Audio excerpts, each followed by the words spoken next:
పరిశుద్ధ గ్రంథం నుండి అపోస్తులుడైన పౌలు కొరింథీయులకు రాసిన మొదటి పత్రిక 15వ అధ్యాయం చదువుకుందాం. ఇప్పుడు ప్రార్థన.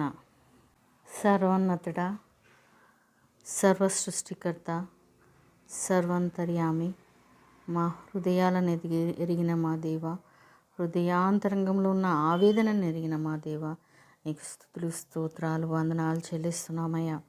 నీవు మమ్మల్ని ప్రేమించి మరి ఒక రోజులోనికి మమ్మల్ని నడిపించి సజీవ లెక్కలో ఉంచి ఆరోగ్యంగా ఉంచిన గొప్ప తండ్రి, ఈ సమయంలో నీ వాక్యం ధ్యానించే భాగ్యాన్ని కూడా మాకు అనుగ్రహించినందుకు నీకు వందనాలు ప్రభువా.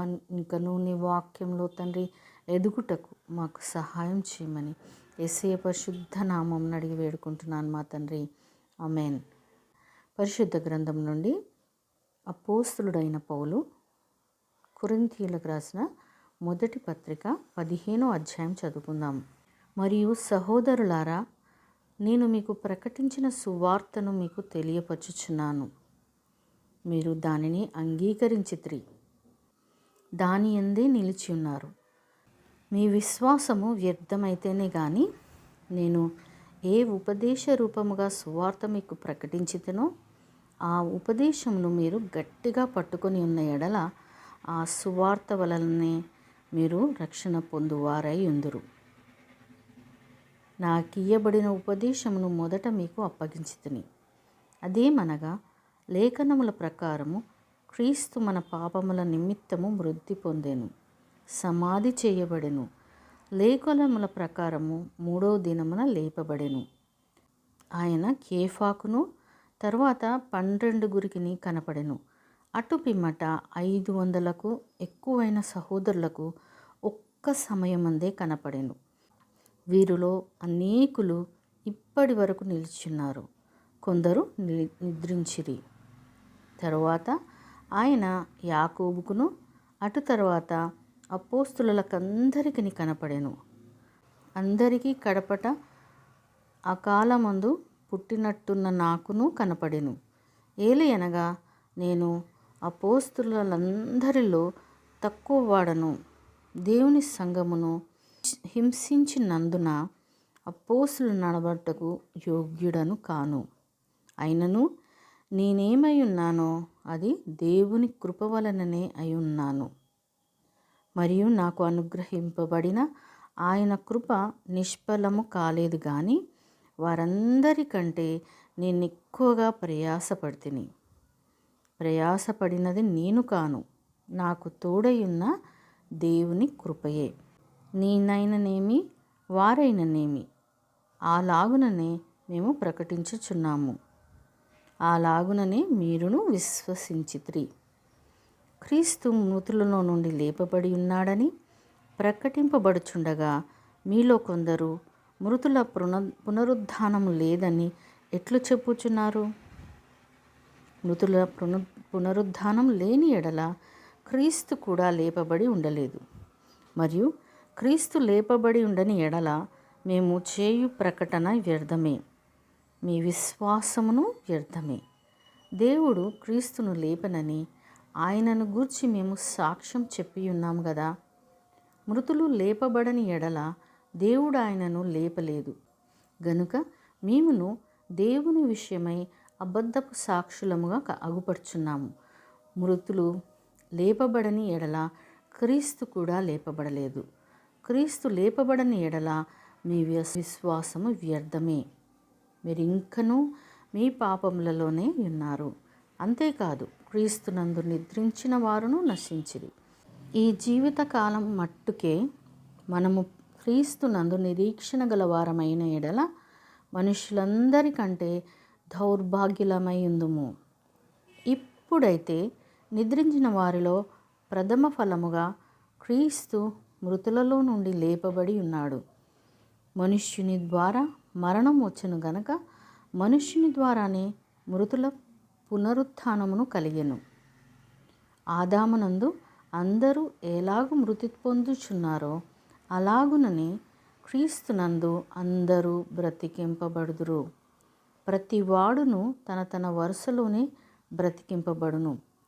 ప్రథమ ఫలము క్రీస్తు, తర్వాత క్రీస్తు వచ్చినప్పుడు ఆయన వారు బ్రతికింపబడుదురు.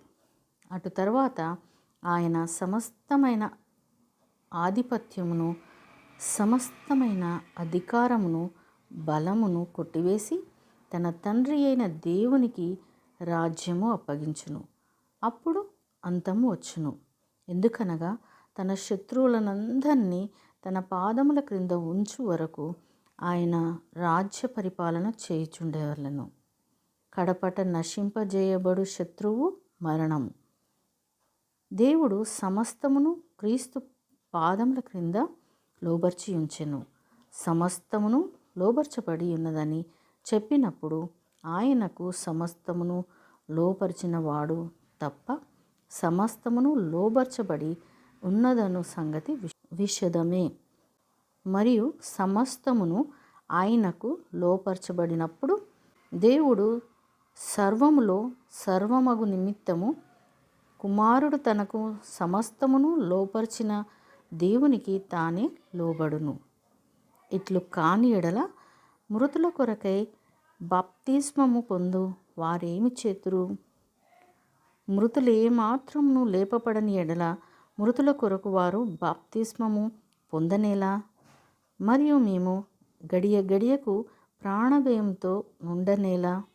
సహోదరులారా, మన ప్రభు అయిన క్రీస్తు యేసునందు మిమ్మును గూర్చి నాకు కలిగి ఉన్న అతిశయంతోడు నేను దినమును చనిపోచున్నాను అని చెప్పుదును. మనుష్య రీతిగా నేను ఎఫెసులో మృగములతో పోరాడిన ఎడల నాకు లాభమేమి? మృతులు లేపబడని ఎడల రేపు చనిపోదుము గనక తిందము త్రాగుదము, మోసపోకుడి. దుష్ట సాంగత్యము మంచి నడవడిని చెరుపును. నీతి ప్రవర్తన గలవారై మేల్కొని పాపము చేయకుడి. దేవుని గుర్చిన జ్ఞానం కొందరికి లేదు. మీకు సిగ్గు కలుగుటకై ఇట్లు చెప్పుచున్నాను. అయితే మృతులు ఎలాగు లేతురు? వారెట్టి శరీరంతో వత్తురని ఒకడు అడుగును. ఓ అవివేకి, నీవు విత్తున్నది చచ్చితేనే కానీ బ్రతికింపబడదు కదా. నీవు విత్తు దానిని చూడగా అది గోధుమ గింజ అయినను సరే, మరి ఏ గింజ అయినను సరే, వట్టి గింజనే విత్తుచున్నావు కానీ పుట్టబోవు శరీరంను విత్తుట లేదు. అయితే దేవుడే తన చిత్త ప్రకారము నీవు విత్తిన దానికి శరీరం ఇచ్చును. మరియు ప్రతి విత్తనమునకును దాని దాని శరీరము ఇచ్చుచున్నాడు. మాంసమంతయు ఒక విధమైనది కాదు. మనుష్య మాంసం వేరు, మృగ మాంసము వేరు, పక్షి మాంసం వేరు, చేప మాంసం వేరు. మరియు ఆకాశ వస్తు రూపములు కలవు, భూవస్తు రూపములు కలవు. ఆకాశ వస్తు రూపముల మహిమ వేరు, భూవస్తు రూపముల మహిమ వేరు. సూర్యుని మహిమ వేరు, చంద్రుని మహిమ వేరు, నక్షత్రముల మహిమ వేరు. మహిమను బట్టి ఒక నక్షత్రమునకును మరి ఒక నక్షత్రమునకును భేదము కలదు కదా. మృతుల పునరుత్థానమును అలాగే. శరీరము క్షయమైనదిగా విత్తబడి అక్షయమైనదిగా లేపబడును. ఘనహీనమైనదిగా విత్తబడి మహిమ గలదిగా లేపబడును. బలహీనమైనదిగా విత్తబడి బలమైనదిగా లేపబడును. ప్రకృతి సంబంధమైన శరీరముగా విత్తబడి ఆత్మ సంబంధ శరీరముగా లేపబడును. ప్రకృతి సంబంధమైన శరీరం ఉన్నది గనక ఆత్మ సంబంధమైన శరీరం కూడా ఉన్నది. ఇందు విషయమై ఆదామును మొదటి మనుష్యుడు జీవించు ప్రాణి ఆయనని వ్రాయబడి ఉన్నది. కడపటి ఆదాము జీవింపజేయు ఆత్మ ఆయను. ఆత్మ సంబంధమైనది మొదట కలిగినది కాదు, ప్రకృతి సంబంధమైనదైతే మొదట కలిగినది, తర్వాత ఆత్మ సంబంధమైనది. మొదటి మనుష్యుడు భూ సంబంధి అయి మంటి నుండి పుట్టినవాడు. రెండవ మనుష్యుడు పరలోకం నుండి వచ్చినవాడు. మంటి నుండి పుట్టినవాడు ఎట్టివాడో మంటి నుండి పుట్టిన వారును అట్టివారే. పరలోక సంబంధి ఎట్టివాడో పరలోక సంబంధులను అట్టివారే.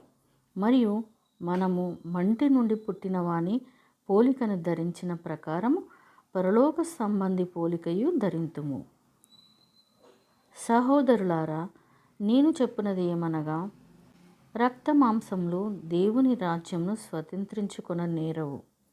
క్షయత అక్షయతను స్వతంత్రించుకొనదు. ఇదిగో మీకు ఒక మర్మం తెలుపుచున్నాను. మనమందరము నిద్రించం, కానీ నిమిషంలో ఒక్క రెప్పపాటున కడబూర మ్రోగగానే మనమందరము మార్పు పొందుదుము.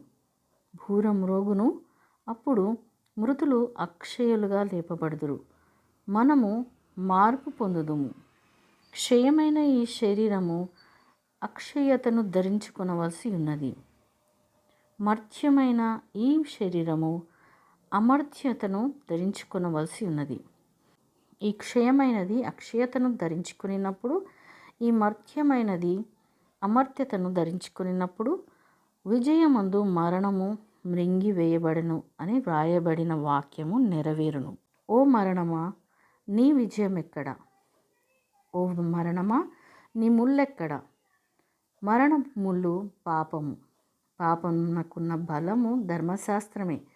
అయినను మన ప్రభు అయిన యేసుక్రీస్తు మూలముగా మనకు జయము అనుగ్రహించుచున్న దేవునికి స్తోత్రము కలుగునుగాక. కాగా నా ప్రియ సహోదరులారా, మీ ప్రయాసము ప్రభువునందు వ్యర్థం కాదని ఎరిగి స్థిరులను కదలని వారును ప్రభువు కార్యాభివృద్ధి యందు ఎప్పటికీ ఆసక్తులునై ఉండుడి. దేవుడు తన పరిశుద్ధ వాక్యంను మనందరి వినికిడిలో ఫలింపచేయునుగాక. ఆమెన్.